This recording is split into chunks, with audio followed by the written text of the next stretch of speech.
Radhe Radhe everyone, welcome on my channel crucial chemistry. हम लोग fragmentation पढ़ चुके हैं, आयनाइजेशन भी अच्छे से समझ चुके हैं। आज हम पढ़ेंगे बेस ब्रेक और मॉलिक्यूलर आयन पीक क्या होती है। ठीक है, तो मास स्पेक्ट्रा हमारा चल रहा है। मैं सॉरी, पहले ये वाली लाइन बोलना भूल गई। एक जैसे स्क्रिप्टेड तो कुछ रहता नहीं है, अपने मन से बोलना है, तो जो दिखा मैंने सामने बोल दिया।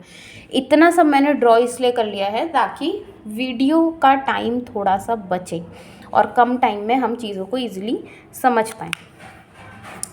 ठीक है, फर्स्ट स्टेप हमारा होता था, हमने सैंपल इंजेक्ट कराया सॉलिड या लिक्विड फॉर्म में, उसके बाद हॉट प्लेट के थ्रू वो गैसियस फॉर्म में कन्वर्ट होता था। तो मैं आपको क्लियरली बताना चाहती हूँ कि सपोज़ हमने 10,000 मॉलिक्यूल इंजेक्ट कराए या 11,000 कराए और उसमें से गैसियस फेज में हमारे 10,000 मॉलिक्यूल कन्वर्ट हुए, तो हमें यहाँ से मतलब है 10,000 कन्वर्ट हो गए। उसके बाद आयनाइजेशन जब हुआ तो लेट से 1,000 मॉलिक्यूल आयनाइज नहीं हो पाए, सिर्फ 9,000 मॉलिक्यूल ही आयनाइज हुए। फिर फ्रेगमेंटेशन हो रही थी और फ्रेगमेंटेशन मैंने आपको बताया था कि CH बॉन्ड जो कि इतना आसानी से ब्रेक भी नहीं होगा। पहली बात तो वो बहुत ही स्ट्रॉन्ग बॉन्ड होता है कार्बन हाइड्रोजन का, दूसरा हाइड्रोजन फ्री रेडिकल इतनी ईजिली जनरेट नहीं होता है। उसके बाद कार्बन का या तो बॉन्ड ब्रेक हो या तो कार्बन के साथ कोई अदर एटम हो उसका बॉन्ड ब्रेक हो। तो इस तरीके से हमें अलग अलग पार्ट्स मिल जाते हैं फ्रेगमेंटेशन में, और वही पार्ट्स को मैंने यहाँ पे लिखा है F1 F2 F3 F4 F5 करके। ठीक है, तो आप समझिए कि नंबर पहले तो बताते हैं। मान लो F1 मॉलिक्यूल्स जो हैं वो हमें 1500 मिले, F2 हमें 500 मिले, ये हमें 1,000 मिले, F3 F4 हमें 2,000 मिले, F5 हमें 3,000 मिले और M मॉलिक्यूल हमें 1,000। M का मतलब क्या है कि M ये वाला, यही वाला सीधे भाई, कुछ फ्रेगमेंटेड हो गए, इतने फ्रेगमेंट हुए, कुछ बच भी तो गए जिनका फ्रेगमेंटेशन हुआ ही नहीं, समझ रहे हो। तो वो ये वाले मॉलिक्यूल है जिनका फ्रेगमेंटेशन नहीं हुआ। अब M/Z की वैल्यू निकालते हैं। ठीक है, M/Z अब मैं बताती हूँ क्यों निकलवा रही हूँ। M/Z जब हम निकालते हैं तो लेट से, अच्छा Z हमारा 1 ही रहेगा हर केस में क्योंकि एक ही पॉजिटिव चार्ज है। तो जो इसका मास होगा मॉलिक्यूल का डायरेक्टली वो M/Z हो जाएगा। तो लेट से इसका 50 था, इसका 100, इसका 150 मान लो, इसका 200 और ये हमारा 250 और उसके बाद ये 300। ठीक है, अब इसके बाद रिलेटिव इंटेंसिटी निकालते हैं।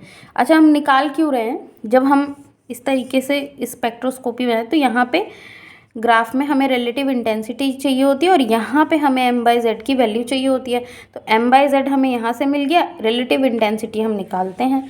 ये कैसे निकालेंगे, तो number of fragmented molecules upon में टोटल मास इंटू 100% निकाल रहे, रिलेटिव इंटेंसिटी परसेंटेज में होती है। कट करेंगे 50% इसका आएगा आंसर। ठीक है, 50%। तो कैलकुलेशन को मैं मिटा दी क्योंकि ये जगह है नहीं ज़्यादा और दिक्कत होती है समझने में। तो ये 50% आएगा। जब आप इसका निकालेंगे तो ये हमारे पास 17%, ये वाले हमारे पास 33% आई थिंक, हाँ 33 आएगा, ये 67 और ये वह हमारा इम्पॉर्टेंट है, ये 100% आएगा और ये आएंगे 33%। ये दोनों ही इम्पॉर्टेंट है। अब रिलेटिव इंटेंसिटी जिसकी 100% होती है उसको हम बोलते हैं बेस पीक। BP मतलब बेस पीक, वो वाला ब्लड प्रेशर वाला नहीं। और जो मॉलिक्यूलर आयन होता है, ठीक है, डायरेक्ट मॉलिक्यूलर आयन, इसकी जो भी पीक होगी XYZ, यहाँ पे 33 है, मे बी 35 हो, 40 हो, 45 हो, जो भी हो, वो होता है हमारा molecular ion peak, MIP, MIP, molecular ion peak. समझ में आ रहा है। अब ये तो हमारी वैल्यूज़ आ गई। अब हम एक बार इसको ग्राफ पे पुट करके देखते हैं, फिर वहाँ से हम थोड़ा सा क्लियरिटी के साथ समझ पाएंगे। ग्राफ थोड़ा बड़ा बनाती हूँ। ये सब लिख लिया होगा आपने वीडियो को पॉज करके, नहीं लिखा होगा तो लिख लीजिए क्योंकि अब तो मिटा दिया है। यहाँ पे हमारा m/z है, यहाँ पे रिलेटिव इंटेंसिटी है, ठीक है। अच्छा, यहाँ पे इन सब की वैल्यूज़ को एक बार मैं लिखती हूँ।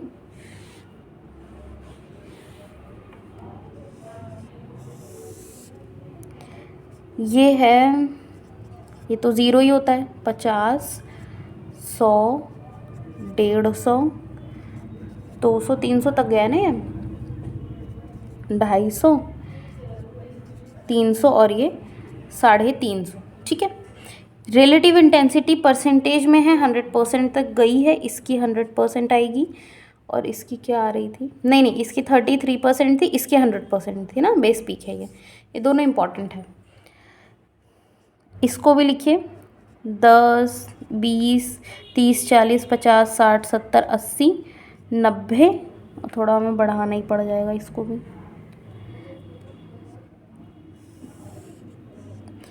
10, 20, 30, 40, 50, 60, 70, 80, 90 और 100, एकदम ये वाली लाइन 100 है। तो ये हमारा 100 तक पहुंचा है, ये रिलेटिव इंटेंसिटी है, ये m/z की वैल्यू है, ठीक है। अब पुट करते हैं, रिलेटिव m/z क्या है, 50, और ये कितना है, 50, 20, 30, 40, 50, यहाँ तक।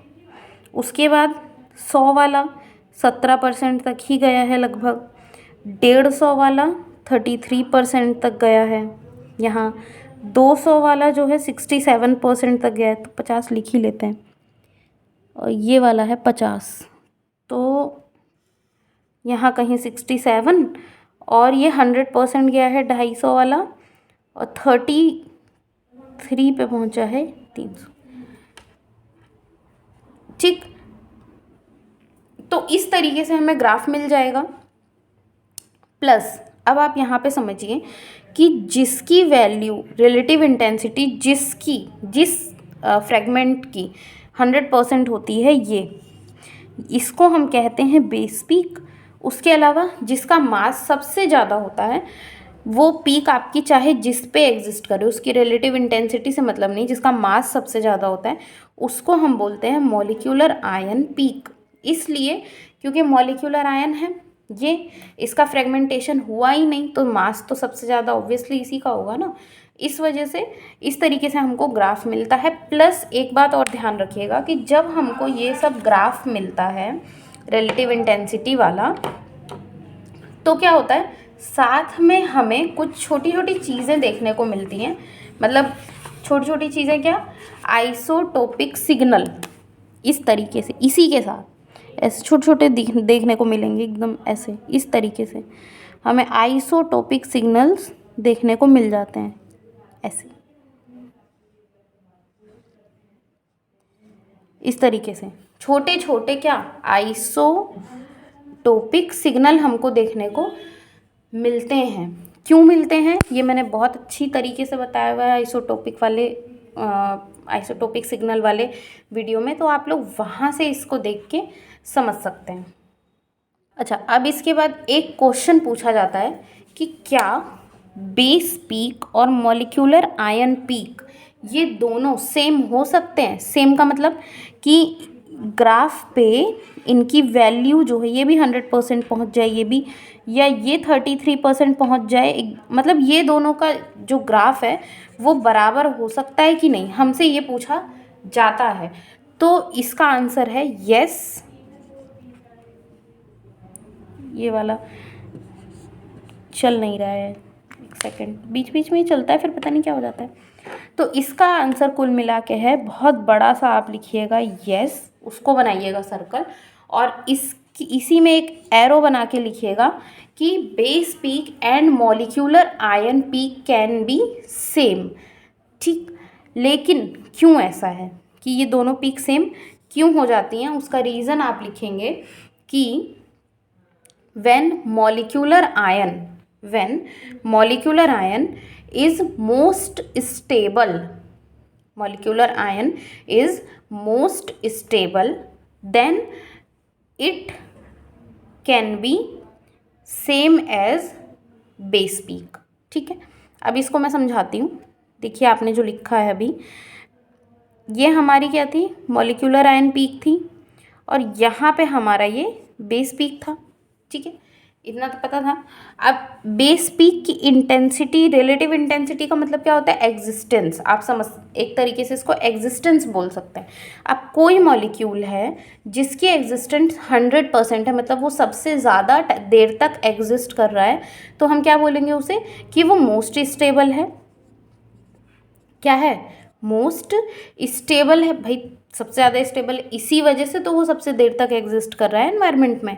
तो यहाँ से हम ये भी कह सकते हैं कि बेस पीक वो होती है जिसकी इंटेंसिटी 100% हो, या फिर वो मोस्ट स्टेबल हो। तो दो बातें यहाँ से हमको, एक नया कॉन्सेप्ट बता रही हूँ, ये भी कॉन्सेप्ट अप्लाई करके कभी कभी एग्ज़ाम में हमें रिलेटिव इंटेंसिटी नहीं दी होती, हमें सीधे बोला जाता है, एक कंपाउंड दे देंगे कुछ भी, जैसे मैंने एग्जांपल्स लिए थे पीछे वीडियो में, और पूछ लेगा बेस पीक इसमें से किसकी आएगी। तो आपको फिर फ्रेगमेंटेशन करना पड़ेगा, वहाँ देखना पड़ेगा कि सबसे मतलब मोस्ट स्टेबल फ्रेगमेंट आपका कौन सा है, उसके बाद मतलब कौन सा आपका कैटायन मोस्ट स्टेबल फ्रेगमेंट है, उसके बाद आप ये समझेंगे कि उसको जो मोस्ट स्टेबल होगा उसी को हम बोलेंगे कि ये आप हमारा बेस पीक शो करेगा। ठीक है, तो यहाँ से दो कॉन्सेप्ट आए, पहला कि बेस पीक कौन शो करेगा, जो 100% एग्जिस्टेंस होगी जिसकी, दूसरा वो मोस्ट स्टेबल होगा। और एक बात, जब आपका मॉलिक्यूलर आयन ही मोस्ट स्टेबल हो जाए, जब मॉलिक्यूलर आयन मोस्ट स्टेबल हो, तब वो ज़्यादा देर तक एग्जिस्ट करेगा, नियरली 100% के लगभग एग्जिस्ट अगर वो करे, भाई सबसे ज़्यादा स्टेबल होगा तो देर तक एग्जिस्ट करेगा। तो वो जब इतनी देर तक एग्जिस्ट कर लेगा, इसका मतलब कि इसकी भी पीक बेस पीक के बराबर पहुंच जाएगी। तो yes, base peak and molecular ion peak can be same in case of most stable ion, या पेरेंट आयन बोल सकते हैं इसको पेरेंट आयन भी बोल सकते हैं, क्योंकि इसी से फ्रेगमेंट रिलीज़ हो रहे हैं या डॉटर आयन रिलीज़ हो रहे हैं, है ना। तो जब आपका पेरेंट आयन सबसे ज़्यादा स्टेबल होगा तो आपका base peak molecular ion peak दोनों सेम होंगी। ये एक बहुत इंपॉर्टेंट पॉइंट था। अब यहाँ पे हम इस वीडियो को ख़त्म करते हैं।